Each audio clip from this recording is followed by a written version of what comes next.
guys, the last figure review I want to do today is on a Spider-Man figure that I never covered before. A lot of people told me this was their favorite Spider-Man when I did my comparative review, so I want to go ahead and talk about this. This is the Urban Legends box set Spider-Man. However, it has been slightly modified for one of my regular customers. He really likes the sculpt and everything, but he didn't care for how glossy the blue was. I know it still looks pretty glossy due to the bright lighting, but what he had me do was kind of darken or lighten up the blue a little bit and give it a flat clear coat on top. So it's more of a satin look now for the blue instead of the glossy plastic.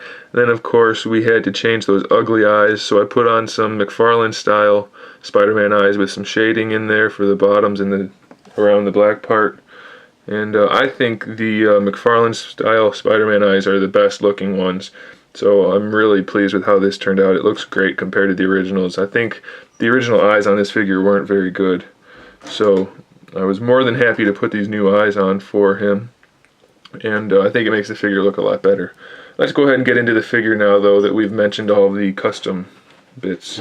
He stands at just about 6.5 inches tall, so he's slightly tall for a Spider-Man figure, but he is pretty good. It's the same body as Electro, so he's got the full range of motion on the head, as you would expect. There's the cat walking by.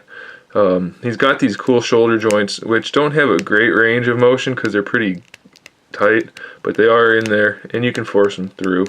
He's got the ball joint shoulders. They do bulge out a little bit more than I would like, but because of that, they have perfect range of motion. Bicep swivel built in, double jointed elbow, wrist rotation, wrist pivot, and individual finger pivot. Same thing on both sides. He has the ab crunch and the waist twist. And then standard T-joint, ball jointed hips, double jointed knees, shin swivel, ankle rocker, ankle pivot, and a toe pivot.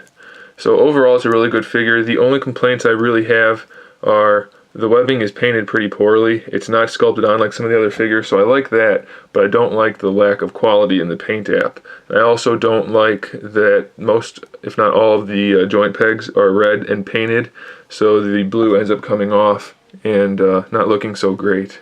And the discs and the hips as well. So aside from those problems and the lankiness, which isn't too bad, he is one of my favorite Spider-Man figures, especially with the new eyes. I think it's really, really nice looking figure. The original eyes were really ugly, made the head look fat, but I think these turned out pretty good, and they make the overall figure look more appealing. So I do recommend the figure overall, and if you want some new eyes on it, let me know. I can do that, and then I think you'll like it even better. If it came with these eyes, I'd recommend it hands down. So overall, pretty cool figure, definitely. A good pickup if you can find it for a good price. So there you have it, guys. Thanks for watching. Stay tuned for more custom videos and figure reviews and movie stuff and other good stuff. And in the meantime, keep collecting.